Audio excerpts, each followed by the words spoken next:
So here's a little bit of it. So let's just set the scene here. 37G. Here's Joe Biden with George Stephanopoulos when asked about Afghanistan. Roll that. When you look at what's happened over the last week, was it a failure of intelligence, planning, execution, or judgment? Look, I don't think it was a failure. Look, it was a simple choice, George.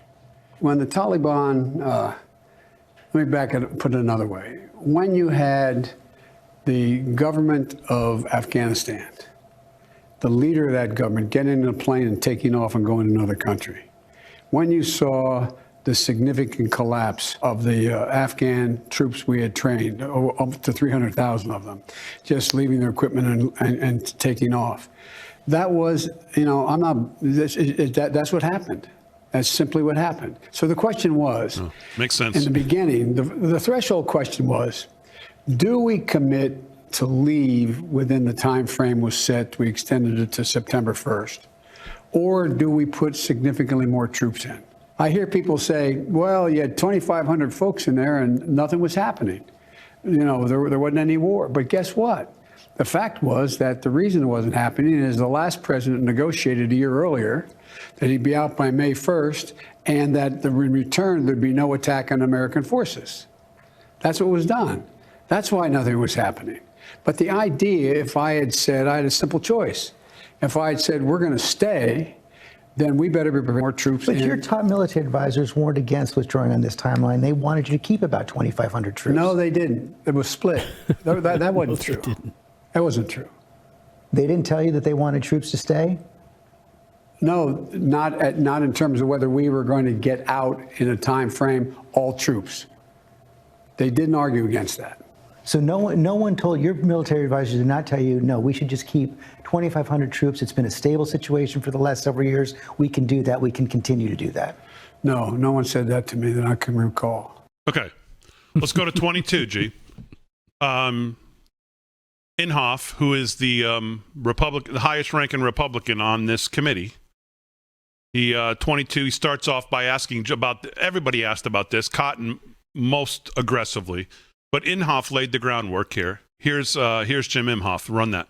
Did you agree to the recommendation that General Miller had 2 weeks ago? Senator, again, I won't share my personal recommendation to the president, but I will give you my honest opinion, and my honest opinion and view shaped my recommendation. I recommended that we maintain 2,000. I'm not gonna. It's like a little sleight of hand. I'm not going to talk about my discussion with the president, but I'll tell you my personal view, and I'll tell you that my personal view was told to the president. That's how they get around it. That's what I heard. Yeah, go ahead. 500 troops in Afghanistan, and I also recommended earlier in the fall of 2020 that we maintain 4,500 at that time. Those are my personal views. I also have a view that the withdrawal of those forces would lead inevitably to the collapse of the Afghan military forces and eventually the Afghan government. Yeah, so I understand that. And General Milley, I assume you agree with that in terms of the recommendation of 2,500? What I said in my opening statement and the memoranda that I wrote back in the fall of 2020 remained consistent, and I do agree with that. Did you talk to the president about General Miller's recommendation? Sir, I was present when that discussion occurred, and I'm confident that the president heard all the recommendations and listened to them very thoughtfully.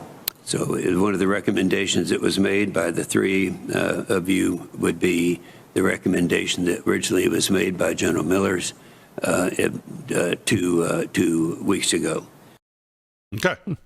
So what's the take from that? And this is just the first clip.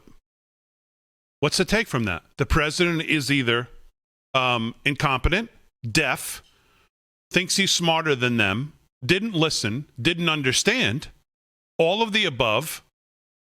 And either way, none of it's any good. Or you missed one. Or he's lying. Well, of course, yes. Yeah. He's lying on top of being all of that, of those other things, and being dangerous.